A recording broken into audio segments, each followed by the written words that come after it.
உதய கம்மன்பில அவர்களிடம் மிக விரைவில் விசாரணைகள் நடத்தப்படும் என்று சொல்லி போலீசார் தகவல் வெளியிட்டிருக்கிறார்கள். அதுக்கு காரணம் உதய கம்மன்பில ஒரு பொய்யான தகவல் ஒன்றை பரப்பியிருக்கின்றார். எனவே அது சம்பந்தமாக விரிவாக விளக்கமாக இந்த காணொளியில் பார்க்கலாம். ஒருத்தர் பிலாப்பழம் ஒன்றை சாப்பிட ஆசைப்பட்டு அது கடைசியில் கொலையில போய் முடிஞ்ச சம்பவம் ஒன்று பதிவாகி இருக்கிறது. எனவே அது குறித்தும் விரிவாக பார்க்கலாம். பாதாள உலக குழு உறுப்பினர் ஒருவருக்கு சொந்தமான கோடிக்கணக்கான சொத்துக்கள் அரசாங்கத்தினால் முடக்கப்பட்டிருக்கின்றன. அது குறித்த செய்திகளையும் பார்க்கலாம். இந்த செய்திகளுடன் மேலும் பல முக்கியமான செய்திகளும் தகவல்களும் இன்றைய காணொளியில் காத்திருக்கின்றன. தமிழடியான் சொந்தங்கள் அனைவருக்கும் வணக்கம். மே மாதம் 6ஆம் தேதி 2026ஆம் ஆண்டு புதன்கிழமைக்குரிய காணொளி இது. உதய கம்மன்பிலவை மிக விரைவில் விசாரணைக்கு அழைக்கப் போவதாக போலீசார் தகவல் வெளியிட்டிருக்கிறார்கள். எதற்காக இந்த விசாரணை என்று பார்த்தீங்கன்னு சொன்னால், ஒரு பொய்யான தகவல் ஒன்றை தன்னுடைய சமூக வலைத்தளத்தில் பரப்பியிருக்கின்றார் உதய கம்மன்பில. என்ன சம்பவம் என்று பார்த்தீங்கன்னு சொன்னால், திரைச்சேரியைச் சேர்ந்த ஒரு அதிகாரி கிட்டல தன்னுடைய உயிரை தானே மாச்சு அவருடைய உடல் அவருடைய வீட்டுக்கு பின்னால் இருக்கக்கூடிய வெத்தில தோட்டத்தில் கண்டுபிடிக்கப்பட்டது தானே கடந்த வாரம் நடைபெற்ற சம்பவம். அந்த சம்பவம் நடந்து அது ஆரம்பத்தில் ஒரு குழப்பமாக இருந்தது. அது கொலையா தற்கொலையான்னு சொல்லி. ஏன்னு சொன்னால், நாட்டில் இடம்பெற்ற மிகப்பெரிய ஒரு சம்பவம். அந்த 25 லட்சம் அமெரிக்க டாலர்ஸ் காணாமல் போன சம்பவம்.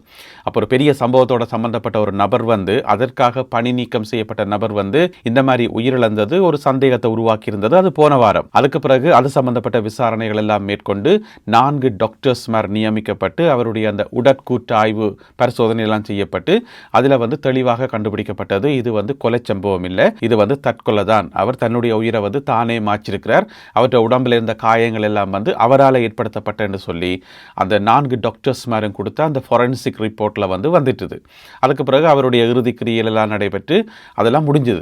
அவருடைய வீட்டில் இருக்கிற யாருக்குமே அவருடைய மனைவிக்கோ அல்லது வேறு யாருக்குமே எந்த விதமான சந்தேகமும் இல்லை. அது முடிஞ்சுது. உதய கம்மன்பில பார்த்தார், இதுக்குள்ளால குறுக்க போயிட்டு அதை கொஞ்சம் கிண்டி கிளறி அதை தான் தனக்கேற்ற வேறு ஏதாவது மாற்றலாமா என்ற ஒரு லோயர் தானே, ஒரு சட்டத்திறனி தானே, அப்போ அதுக்கு ஏதாவது செய்யலாமான்னு பார்த்து போட்டு டப்பண்டு ஊடகங்களில் ஒரு அறிக்கை விட்டார். அந்த இறந்தவருடைய மனைவி இருக்கிறா தானே, அவாக்கு அந்த மரண விசாரணையில் திருப்தி இல்லை. அவா பொலிசில் முறைப்பாடு கொடுத்துருக்கிறா. தன்னுடைய கணவருடைய உயிரிழப்பு சந்தேகத்துக்கிடமானது, எனவே திருப்பி விசாரணைகள் மேற்கொள்ளணும் என்று சொல்லி அவா முறைப்பாடு கொடுத்துருக்கிறான்னு சொல்லி அவா சொல்லையில் உதய கம்மன்பில தன்னுடைய சமூக வலைத்தளத்தில் சொல்லிவிட்டார். அவருக்கு தெரிஞ்ச மாதிரி.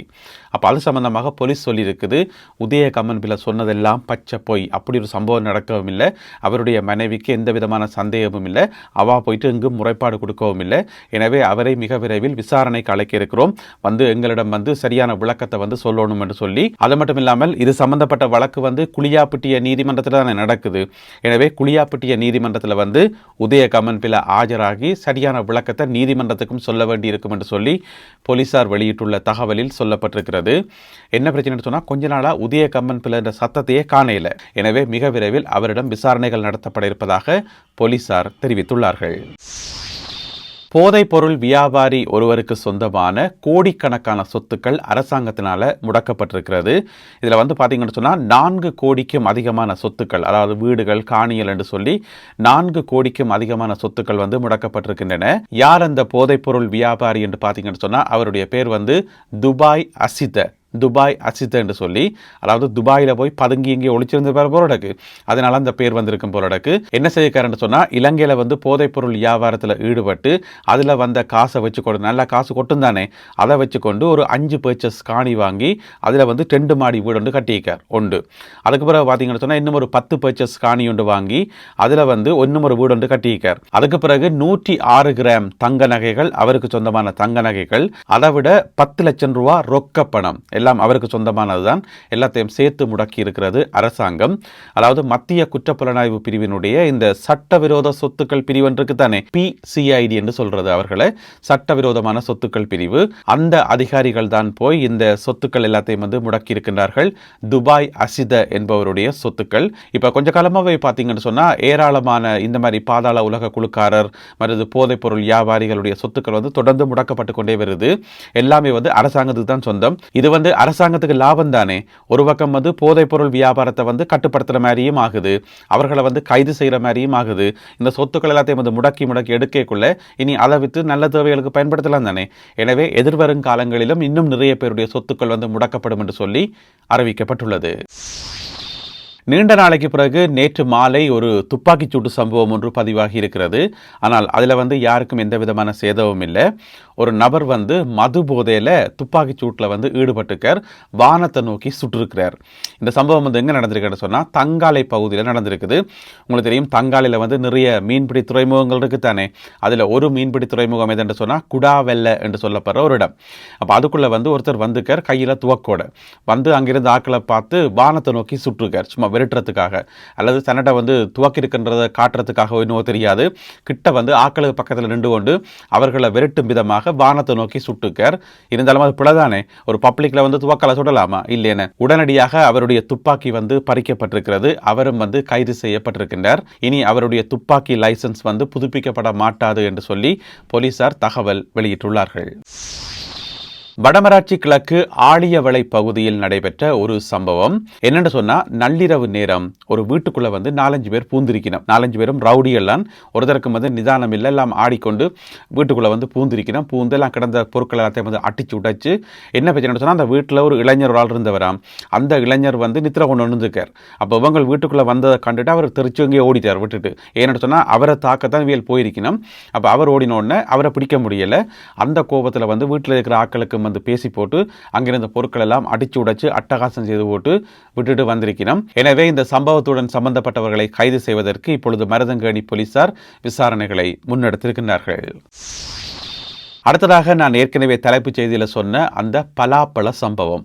ஒரே ஒரு பலாப்பழத்துக்காக ஒரு கொலையே நடந்திருக்குது. அது முதலாவது அதிர்ச்சி. ரெண்டாவது அந்த கொலை சம்பவத்தில் ஈடுபட்டாக்கள் யாருன்னு கேட்டீங்கன்னு சொன்னால் உங்களுக்கு கட்டாயம் அதிர்ச்சியாக இருக்கும். என்னென்று சொல்கிறேன். அதாவது களுத்துறையில் களுத்துறையினுடைய வடக்கு பக்கத்தில் பார்த்தீங்கன்னு சொன்னால் ஒரு தகப்பனும் மகளும் பக்கத்து வீட்டில் வசித்து வந்திருக்கணும். தகப்பன் ஒரு வீட்டில், அங்கால கொஞ்சம் தூரம் தள்ளி மகள் ஒரு வீட்டில். மகள் கல்யாணம் செய்து அந்த மகளுக்கே ஒரு மகள் இருக்கிறா. அவள் வசித்து கொண்டிருக்கக்குள்ள தகப்பனுக்கும் மகளுக்கும் ஒரே பிரச்சனையாம். இப்போ பார்த்தாலும் கனகாலமாக பிரச்சனை, முரண்பாடு, சண்டை பிடிக்கிறேன்னு சொல்லி ஒரே பிரச்சனையாம். அப்படி இருக்கும்போது நெடுக பக்கத்தில் இருந்து அப்பாண்ட வீட்டு பக்கத்தில் இருந்து எதுக்கு சண்டை பிடிப்பான்னு போட்டு அவள் என்ன சேர்க்கிறா, மகள் தன்னுடைய மகளையும் கூட்டிக் கொண்டு தன்னுடைய ஹஸ்பண்டையும் கூட்டிக் கொண்டு வேறொரு இடத்துல போய் இருந்துக்கிறா. கொஞ்சம் தூரம் தள்ளி வேறு இடத்துல இருப்போம், சும்மா நெடுக சண்டை பிடிப்பான்னு சொல்லி. அப்படி இருந்தோன்று கேட்குள்ள ஒரு பிரச்சனையும் இல்லை, சுமூத்தா போய் கொண்டு வந்தது. இப்படி இருக்கக்குள்ள அந்த ஊர்க்காரர் யாரோ ஃபோன் பண்ணி இந்த மகளுக்கு ஒரு தகவல் என்று சொல்லிக்கணும். என்ன தகவல் என்று சொன்னால், இங்கே பாரு உண்ட காணிக்குள்ளே அங்கே இருக்கிற பிலாமரத்தில் உண்ட அப்பா பிலாப்பழம் பிடுங்குறார், நீ என்ன பார்த்து கொண்டுக்கிறேன்னு சொல்லி ஃபோன் பண்ணி சொல்லிக்கணும். எது பெத்ததப்பன்னு ஒரு பிலாப்பழம் பிடிங்கினது ஒரு பெரிய குற்றம் மாதிரி அந்த ஊரில் இருந்து யாரோ ஃபோன் பண்ணி சொல்லிக்கணும். அந்த ஊரில் கொஞ்சம் பேருக்காக தான் வேலை, இங்கேருந்து ஃபோன் பண்ணி அங்கே சொல்லி அங்கேருந்து ஃபோன் பண்ணி இங்கே சொல்லி அந்த பிரச்சனைகளை உருவாக்கி விடுறது. சரி என்று ஃபோன் பண்ணி சொன்னோன்னே மகளும் சரி பெத்ததப்பன் தானே, ஒரு பிலாப்பழம் தானே, பேசாமல் விடுவோம் இல்லாமல் அவள் அடிச்சு பிச்சை நாங்கள் இருந்து வந்துக்கிறான் நியாயம் கேட்கறதுக்கு, நீதி கேட்கறதுக்கு தேப்பனோட சண்டை பிடிச்சிருக்கிறா. ஆரை கேட்டு பிலாப்பழம் பிடுங்கி நீங்கள் எங்கட விட்டு பிலாமரத்தில் கை வைக்க உங்களுக்கு என்ன ரைட்ஸ் இருக்குன்னு சொல்லி சண்டை பிடிச்சிருக்கா. அவரோடக்கு சண்டை பிடிக்க தேப்பனும் சண்டை பிடிச்சு ஒரு கட்டத்தில் பார்த்தா ஒரு இரும்பு கம்பி எடுத்து அந்த மகளுக்கு ஒரே போட்டாச்சு, அடிச்சு போட்டார் தேப்பன். அடிச்சோன்னா அந்த இடத்துல அவ இறந்துட்டா. இதுதான் சம்பவம்.